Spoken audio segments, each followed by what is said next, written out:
جب تک بنی اسرائیل نے اپنے قرآن کو، اپنی توریت کو امام بنا کر رکھا، ہادی بنا کر رکھا، تو کیا ہوا؟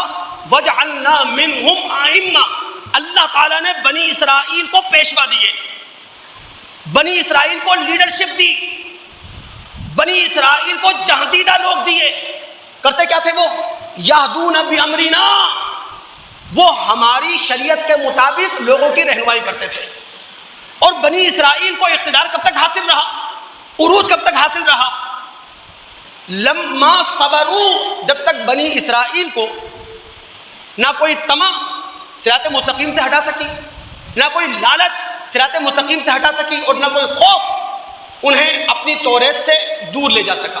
وَكَانُوا بِآيَاتِنَا يُوقِنُونَ، جب تک بنی اسرائیل جزا سزا اپنے ذہن میں زندہ رکھے، جب تک بنی اسرائیل نے اپنی موت کو یاد رکھا، اس وقت تک اس کتاب کی وجہ سے، اس امام کی وجہ سے ہم بنی اسرائیل کو لیڈرشپ دیتے چلے گئے، پیشوا دیتے چلے گئے، رہنما دیتے چلے گئے۔ اب دوستو، ہمارا امام کیا ہے؟ قرآن۔ ہمارا ہادی کیا ہے؟ قرآن۔ مسلمانوں کی تقدیر اسی پہ کھڑی ہے۔ جب تک ہمارے علم کی بنیاد یہ نہ ہو، ہمارے عمل کی بنیاد یہ نہ ہو، جب تک ہمارے اخلاق کی بنیاد یہ نہ ہو کیسے سکتا ہے کہ ہمیں جہاندیدہ قیادت مل جائے، ہمیں معقول لیڈرشپ مل جائے؟ ہمیں تو کرپٹ لوگ ملتے ہیں، ہمیں تو بکاؤ مال لوگ ملتے ہیں، ہمیں تو مفاد پرست لوگ ملتے ہیں۔ اللہ رب العالمین نے یہ بات دوستوں کہہ دی تھی۔ اب اگر دماغ آپ کے حاضر ہے اور حاضر رکھیے آپ، میں آپ کی توجہ دلانا چاہتا ہوں، امت مسلمہ، امت کے لفظ سمجھ رہے ہیں نا ہم، امت مسلمہ کو کیا ہونا چاہیے تھا جو وہ نہیں ہے۔ اگر امت مسلمہ وہ ہوتی جو قرآن کہہ رہا ہے، اللہ کی قسم ان مسائل کا شکار ہم نہ ہوتے جن مسائل کا شکار اس وقت ہم ہیں۔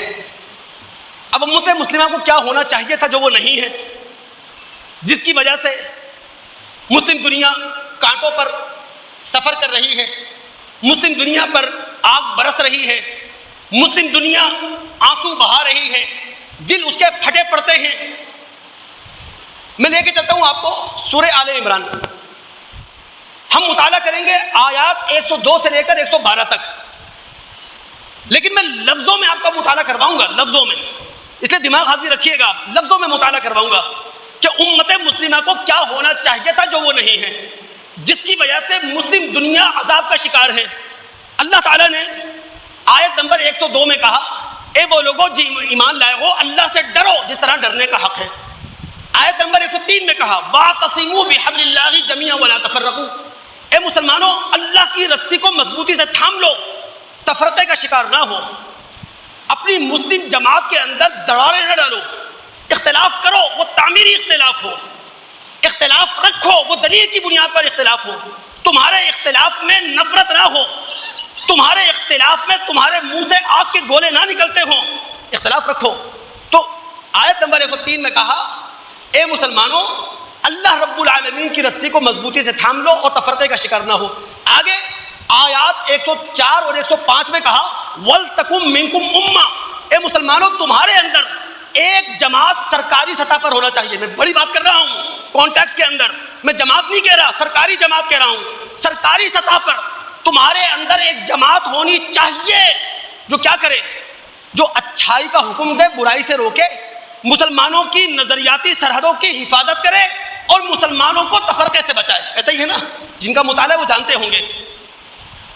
اس جماعت کا کام یہی ہوگا، مسلم جماعت کی نظریاتی سرحدوں کی حفاظت اور مسلمانوں کو تفرقہ بازی سے بچانا۔ پھر آگے چند آیات میں رب العالمین نے یہ کہا ہے کہ جناب کل قیامت کا دن ہوگا، کچھ چہرے سفید ہوں گے چمکتے دمکتے، کچھ چہرے سیاہ ہوں گے۔ اب کون سے چہرے چمکتے دمکتے ہوں گے؟ جن کے پاس تقویٰ ہوگا، جو مسلم جماعت سے جڑے ہوئے ہوں گے، جنہوں نے تفرقہ بازی سے اپنے آپ کو دور رکھا ہوگا، اور وہ لوگ جو نہ خدا کا خوف رکھتے ہو، جو مسلم جماعت میں تیشے چلاتے ہوں، دڑالے ڈالتے ہوں، جو مسلمانوں کو ایک دوسرے سے دور کرتے ہوں، ان کے چہرے سیاہ ہوں گے۔ پھر آیت نمبر 110 میں اللہ نے کہا، کنتم خیر امہ اخرجت للناس، اے امت محمد صلی اللہ علیہ وسلم تم بہترین امت ہو، تمہیں لوگوں کی امامت کے منصب پر کھڑا کیا گیا ہے، تمہیں لوگوں کی سیادت کے منصب پر کھڑا کیا گیا ہے، لیکن یہ جو شرف تمہیں مل رہا ہے وہ ایسے نہیں مل رہا کہ رب العالمین نے ریوڑیاں بانٹ دی. یہ منصب تمہیں تب ملے گا, یہ شرف تمہیں تب ملے گا تأمرون بالمعروف وتنہون عن المنکر, جب تم عالمی سطح پر, بین الاقوامی سطح پر تعمیر کا کام کرو گے اور بین الاقوامی سطح پر تخریب کو مٹاؤ گے. پھر اسی آیت میں اللہ نے کہا اگر یہ اہل کتاب بھی ایمان لے آتے لکان خیر لہم, ان کے حق میں بہتر ہوتا. لیکن اس سے اگلی آیت نمبر 111 میں اللہ نے کیا کہا, لن یضروکم الا اذا, اے مسلمانوں تم گھبراؤ نہیں, تم پریشان نہ ہو. اگر بنی اسرائیل کے سر سے قیادت اور امامت کا تاج اتار کر تمہارے سروں پر رکھ دیا گیا ہے تو رب العالمین کی بیت, رب العالمین کا سہارا تمہیں حاصل ہے.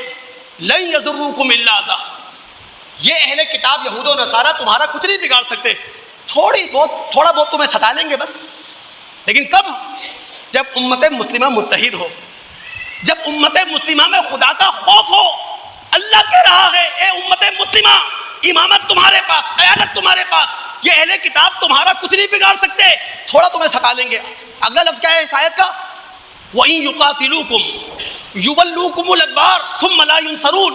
یہ یہود و نصارہ, خاص کر یہود, کبھی میدان میں نکل کر تم سے لڑنے آ گئے تو تمہارا مقابلہ نہیں کر سکیں گے, پیٹ دکھا جائیں گے, خدا کی طرف سے انہیں مدد نہیں ملے گی. اور اگلی آیت میں, آیت نمبر 112 میں کہا ضُرِبَتْ عَلَيْهِمُ الذِّلَّةُ أَيْنَمَا ثُقِفُوا إِلَّا بِحَبْلٍ مِّنَ اللَّهِ وَحَبْلٍ مِّنَ النَّاسِ. اللہ تعالیٰ نے خاص کر ان یہودیوں پر اپنی ذلت مسلط کر دی ہے, الا یہ کہ اللہ ترس کھا کے انہیں کوئی سہارا دے دے یا کوئی عالمی طاقت ان سے معاہدہ کر لے. سنیں ان آیات میں کہ امت مسلمہ کو کیا ہونا چاہیے تھا, جو وہ نہیں ہے, جس کی وجہ سے